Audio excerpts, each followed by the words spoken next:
Għal snin twal kienet meqjusa bħala xi ħaġa ovvja illi persuna tirtira u tirċievi il-pensjoni. Madankollu jidher li l-membri tal-kabinett tal-Labor preżentament għal xi raġuni jew oħra ma jistgħux jagħtu din il-garanzija bħalma qalilna l-Ministru Michael Falzon. 10 years, 20 years, it's not that far away, mind you.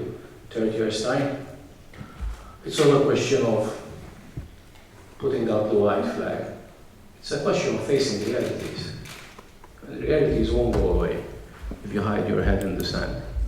Dan kif il-Ministru Falzon ħeġġeġ lin-nies sabiex jinvestu f'pensjoni privata li xinsista li hu mhux profeta u ma jafx ħajġri minn hawn 30 sena oħra. Fatti li lanqas il-Prim Ministru Roberta Bilan nnifsu ma ċaħat minn flok allega illi hemm min qed jipprova jbeżża lill-pensjonanti. Mentri, fil-verità, dawk l-aktar li qed jibżgħu mal-ħaddiema tal-lum illi qed jingħataw xifmu illi qed iħallsu il-bolla ta' xejn. Issa ntefgħu ibeżżaw lill-pensjonanti. Ara min irid jitkellem. Ara min irid jitkellem. Ministru l-biraħ ma tajqat li ma tistax tagħti garanzija li fi żmien 20-30 sena ħajkun hemm garanzija tal-pensjoni. Għalfejn? Signorina, ngħidlek x'ngħidlek, ħaddaw ruħ rasu ta' taħt fuq. Kont bil-Malti, kellimt bil-mod u kont ċar. Ejja nkunu fer, jiena semmejt 20-30 sena oħra, right? Ġifieri, bebda mod ma semmejt 10 sena oħra.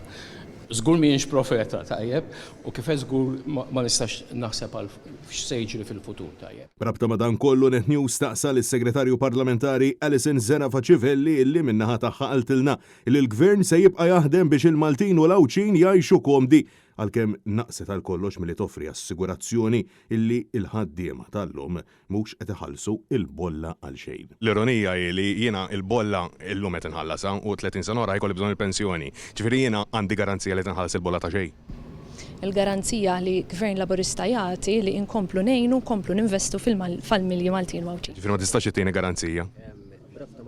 Intant, matul il-jum tal-ħadd il-Gazzetta Sunday Times of Malta żvelat kif analiżi mwettqa mill-Bank of Valletta tal-kontijiet bankari ta' Roberta Bela u Martu Lidja kixfet tranzazzjonijiet ta' €1,000,000 deskritti bħala potenzjalment sospettużi. Allegazzjonijiet serjissimi għall-aħħar, partikolarment fejn ingħad illi Lidja Abela rrifjutat illi turi lill-bank it-tax returns tagħha.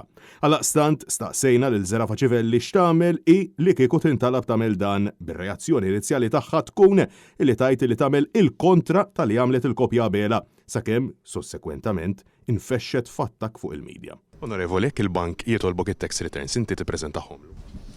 Aħna nippreżentaw iva kif kull membru parlamentari ieħor ikun mitlub li jagħmel kull sena. Jien ovvjament kif dejjem għamilt inkompli nagħmel. Allura għalfej qed jiġi rapportati li l-Prim Ministru ma preżentahomx. Dawk huma xnijat stejjer li tħobbu iż-żejnu u tivvintaw intom. Media indipendenti ħarġuha. Intom li tkomplu żejnu u tivvintaw xnijat fuq membri u fuq il-Gvern. Ma di media indipendenti ħarġitha. Inti saqsejtni jiena x'nagħmel, jiena dak li għamiltu dak li nkompli nagħmel. Francesco Catania, Net News.